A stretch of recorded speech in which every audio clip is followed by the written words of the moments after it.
Year 9 geography students at Thomas Taller School in Greenwich are studying the rainforest in the context of work they're doing on Brazil. Douglas Grieg is teaching them how to use a photograph as a source of information and is modelling the strategies they will need to use to do this. Once he has established the objectives for the lesson, Douglas then models how the pupils can analyse a photograph using their existing knowledge of the subject.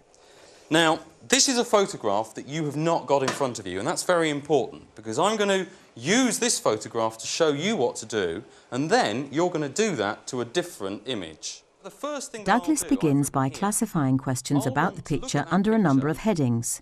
Now, I think a very useful way to think about this is to come up with some questions that you can ask yourself to help you analyse that photograph.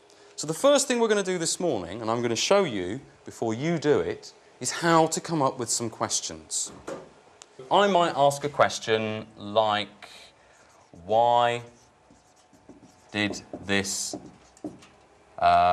picture happen?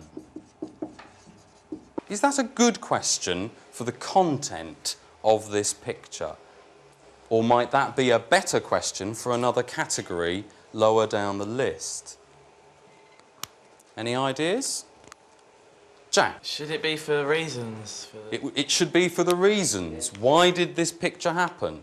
I think I'd agree with Jack, actually, now I've thought about that, and decide that that's a better question for here. Why did this picture happen?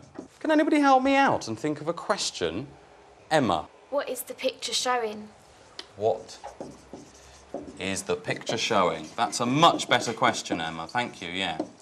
For the third type of thing I need to ask, there are probably two questions. Connor? Is it costs and benefits? We could have costs and benefits. Good, yes, Connor, that's right. Are there alternative words? Chris? Before and after? Good suggestion. Is before and after going to be about the effects? What happened before and what happened after? Is that going to be about the effects, or might that go somewhere else? Might that be a better idea for a different question? Lucy? Before and after will be better in future implication. Yes, that's right. It could go better down here under future. Douglas continues to model the kinds of questions which pupils might ask, whilst at the same time bringing them into the process. What other question might I ask? Perhaps a more simple question than inputs and outputs. Can anybody suggest a more straightforward question? Joe? Could you say how to stop deforestation in the future? How could we stop deforestation in the future? Yeah, that's a good question. Now, you're going to have to do this on your own for a different picture, and you've got to think about the four big categories I've come up with here.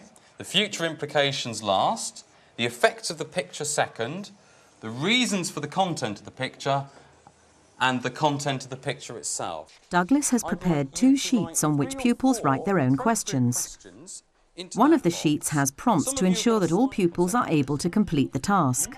What do you think would be a good question there? Yeah. Put that one as number 2. Why did you pick that instead of that one there? Because then you're probably just concentrating on the boy, but if you do that, you can say what it's off like all the surroundings. Ah, right. So the first question isn't very good because it's only about the...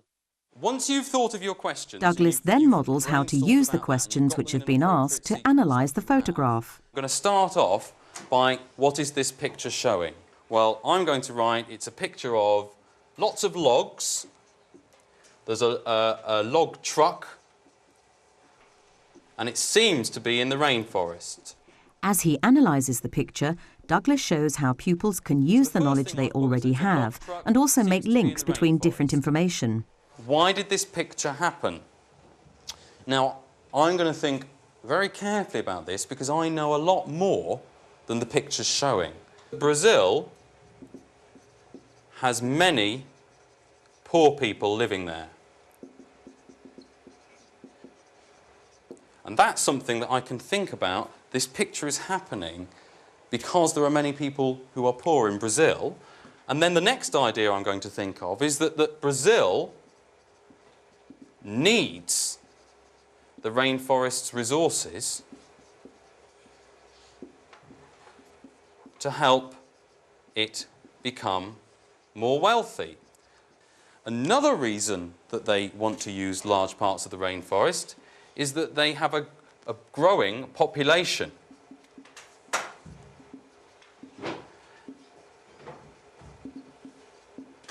And in fact, I suddenly realised something, that the Brazil has many poor people living in it, and population is growing in Brazil. I know that that makes this happen. Now, I want to remember that because that's quite a good idea. So what I'm going to do is I'm going to draw an arrow there and an arrow there to show a link. And I'm going to write link against it like that. And so I'm helping myself, not only am I applying my knowledge, I'm helping myself think at the same time. Flat, isn't it? What do you think? Having seen the process modelled, the pupils then work in pairs to analyse a different photograph. No. So he's probably somebody who lived in the rainforest, like one of the indigenous tribes that we were thinking about. Deforestation has happened. Yeah, and because that, and like they might have done it just to use the wood to make like furniture. Cut down. I think that the modelling helped to move their thinking and understanding on because, first of all, it demonstrated to them how to carry the task out on their own. I also tried to create an interactive element to that, for example, by posing a silly question or an inappropriate question, or asking them to generate a question for me.